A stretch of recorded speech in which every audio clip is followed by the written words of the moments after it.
Station, this is Houston. Are you ready for the event?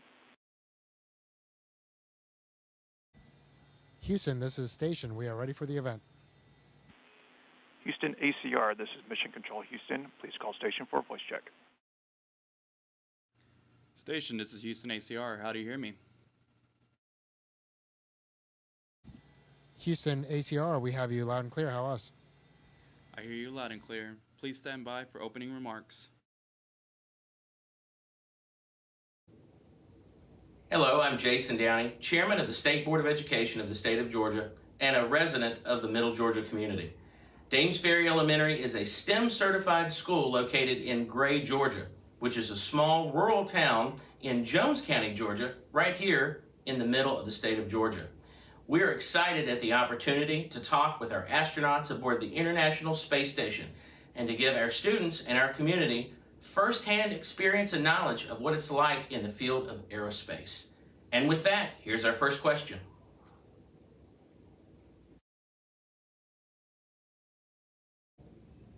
Hi, my name is Morgan, and my question is, how do you know if it's day or night in the International Space Station?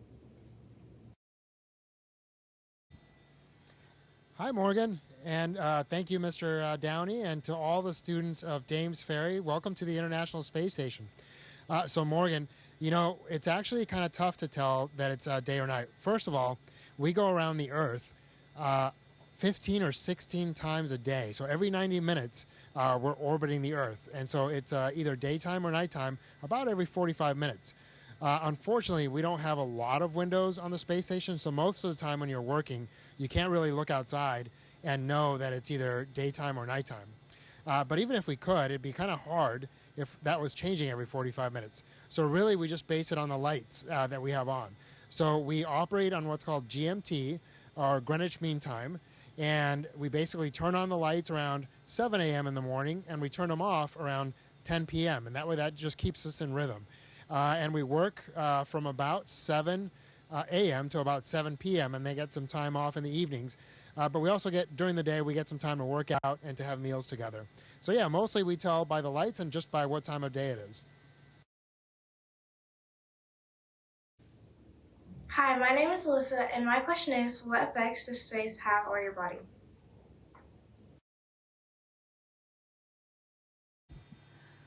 Hi, Alyssa. So I just got up here a little over a week ago, and the first thing I noticed was how disorienting it was. On Earth, you know, we have the sensors in our inner ear and gravity telling us which way is up and which way is down. But here on the space station, you know, you can quickly make the ceiling the floor and vice versa. And so it was really confusing to me at first. Also, something you may notice when you see astronauts is they might look a little puffy in the face. I'm just kidding. We have fluid shifts from, you know, again, we're used to being in 1G on Earth, but once we come up here, we don't have that anymore. And in terms of other effects, we're studying a lot of those. We've seen that we can counteract a lot of them with exercise, keeping our bone and muscle mass and bone density where they were before we left Earth. And we're studying a lot of changes in our organs and our eyes from all the effects. Hi, my name is Lily, and my question is, what is the most intense typing training you had to go through before going into space? Hey, Lily. Well, we go through a lot of different training when we're up here in space. So when we first become astronauts, we train for about 2 years during our astronaut candidate training. And that's when we learn to do spacewalks in our spacesuits. We learn to fly a jet so we can think a little bit more quickly and make decisions in a very intense environment. We also learn the Russian language, and we learn a lot of things about the International Space Station. And so because we all come from different backgrounds, for some people, different things are more challenging than others. I think all of us think that physically, the spacewalk training is probably the most challenging. The spacesuit itself weighs about 300 pounds, and you practice in this gargantuan pool. And so you're essentially weightless in the pool, but just moving that much mass through water is very challenging.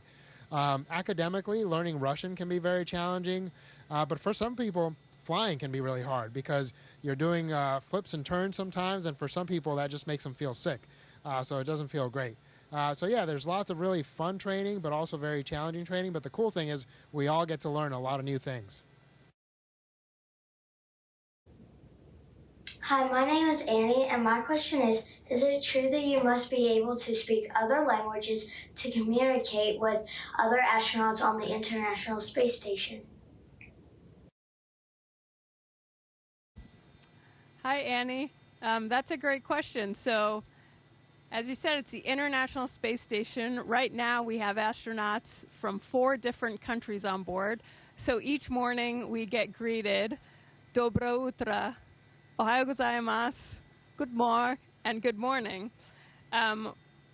Technically, when we're operating, we have one half of the space station is conducted in English, and the other half is conducted in Russian. So we do, as Frank just mentioned, we do study Russian as soon as we get picked up by NASA. We take one-on-one lessons, and we do learn different languages also just to be able to interact with our other crewmates. My name is Bryce. My question is, what do you sleep? Hey, Bryce. Well, we each have our own little tiny room about the size of a phone booth. You guys probably aren't old enough to know what a phone booth is, but it was this little booth you could go into to make phone calls back before cell phones came into existence. And so they're called crew quarters, and in there we have sleeping bags. We also have a computer that we can send emails on or make calls to our family on. And then we have little odds and ends in there. So it's about the size of a phone booth. The cool thing about our crew quarters is they're essentially all lined up in one area. And so somebody sleeps on the side, somebody sleeps on the floor, on the other side, and then somebody sleeps on the ceiling.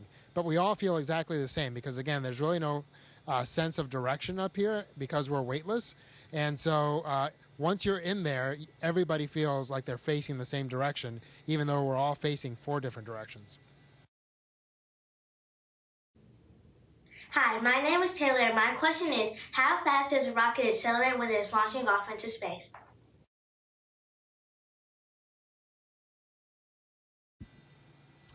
Hi, Taylor. So I just flew on a rocket up here a little over a week ago. I flew on the Falcon 9 rocket. It took us only about 8.5 minutes to get into orbit. So we had 2 stages, the first stage and the second stage. And I'd say the maximum acceleration we felt during that was about 4.5 Gs of acceleration. But it's pretty crazy to think we got from standing on the launch pad all the way up to low Earth orbit and going 17,500 miles per hour in under 10 minutes. So it was a pretty wild ride. Hi, my name is Hope, and my question is, why did you decide to become an astronaut? Hi, Hope. Well, I think we all have our different reasons, but fairly common reasons. For me personally, I love the idea of being part of an awesome team. I came from the Army, and I was a part of a great team there, and the NASA team is pretty spectacular. I also love exploring. I've always had the desire to kind of go over the next hill or go climb a mountain or just see whatever's out there and go explore. I also love learning, and I've tried to learn throughout my whole life, and this presented an opportunity to continue to learn new things. So yeah, I think we all have different reasons, but all of those things, I'd say the coolest thing about this job is that we get to do all of those things together, and that's pretty special. Hi, my name is Josie, and my question is, how does electricity work in the International Space Station?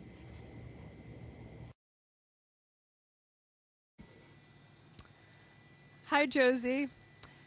So if you've ever seen an image of the International Space Station, you'll see that we have these big solar arrays out there. We have 4 pairs of solar arrays throughout the space station, and those basically take energy from the sun and convert it to electricity, and then we distribute that throughout the whole station. Actually, just recently we installed upgrades to those solar arrays, and Frank took part in those spacewalks. Do you want to talk about those at all? Yeah, so it was a lot of fun to go out there and essentially add a little part to the space station. And those solar arrays are going to provide a lot more power, which is really important as we start to grow the International Space Station, bring commercial partners on board. So we're going to need more power. So it's really important that we got those out there. Hi, my name is Lyndon, and my question is, how many times does the International Space Station orbit in the Earth in one day? Hey, Landon, that's a great question. Like I said before, I think most days we orbit the Earth about 16 times. It kind of depends on when you are in your orbit when it crosses midnight. So 15 or 16 times a day. It's pretty cool to go out to the window and look outside and see yourself traveling at 17,000 miles an hour. It's amazing how fast the Earth goes by underneath you. Of course, the Earth is also rotating underneath us, and so because of that, as we orbit, we get to see a different part of the Earth during every orbit, and we pretty much get to see all different parts of the Earth, except for the poles, throughout the year. So it's really cool. The reason we don't get to see the poles is because our orbit is at a 51-degree inclination, so at a slight angle. So we never quite go over the top or quite over the bottom. We just spin around 51 degrees away from the equator. Hi, my name is Blaze, and my question is, how do you keep active on the International Space Station? Hi, Blaze. So it's actually very important that we stay active up here because since we don't get the normal exercise from moving around, a lot of our muscles that we would normally be using back on Earth aren't being used on a daily basis. So what we do instead is we work out every single day. We're scheduled for 2 hours of exercise. We have what's called the ARED. It's an active resistive exercise device. And that basically uses vacuum tubes to create resistance. And that's how we lift and work out and get strong. And then we also do cardio every day. We've got a treadmill. We call it T2. And so we basically wear a harness, and that pulls us down to the treadmill, and we can increase or decrease the load that we feel as we run or walk on the treadmill. And lastly, we have a stationary bike up here we call CVIS. And for me personally, that's been the most difficult part because on Earth, you can use your weight to help push those pedals down, but up here, it's all your legs doing it. So we stay very active up here. Hi, my name is Cameron, and my question is can you fall down in space since there's zero gravity? Hey, Cameron, that's a great question. So unfortunately, or maybe fortunately, no, we can't fall down. So if we just let go of our feet, which is kind of what we hang on with most of the time. We use our feet on these little rails at the bottom of what we call the floor here, and that's what keeps us standing up. But if we let go, we'll just kind of float away, and you can just push yourself back down. You come down. Now, what you can do is you can run into things a lot, and that's because if you don't push yourself in just the right way, physics comes into play, and your vector has to be just right. Otherwise, you may go off to the left or up high, depending on which way you push yourself instead of the way you intended to push yourself. But no, you can't fall down, but it can be a lot of fun to fly around here. Hi, my name is Isaac, and my question is, why do moon rocks not float in space like everything else?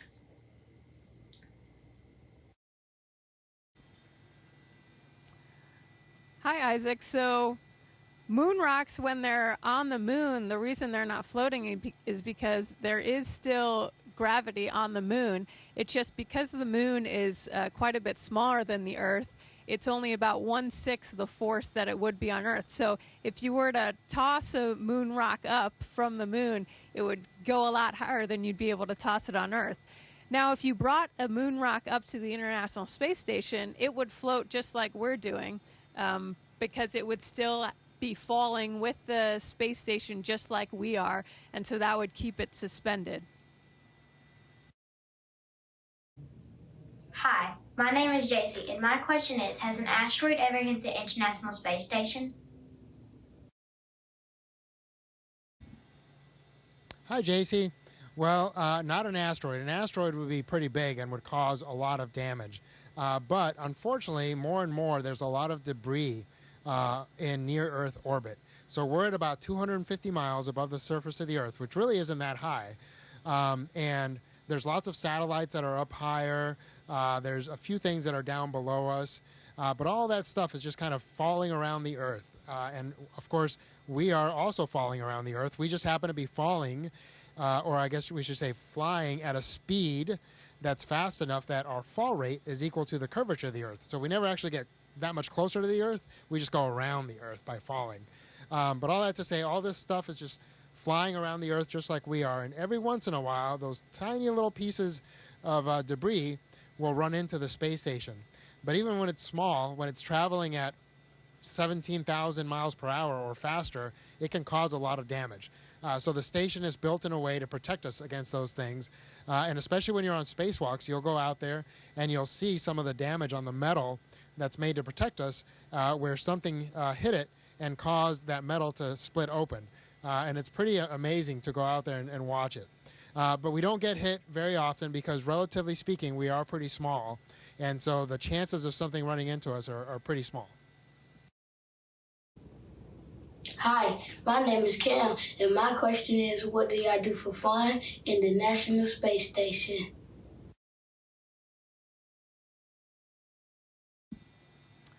Hi, Cam. That's a great question because, as you know, we're not just working up here. This is also where we live, and we've been doing long-duration missions. So Frank's been on orbit almost a year, so it's important to have fun while you're up here as well. Some things we do in our off time, we'll get together as a crew and just eat and share stories together. Sometimes we'll even set up some games, get a little competitive.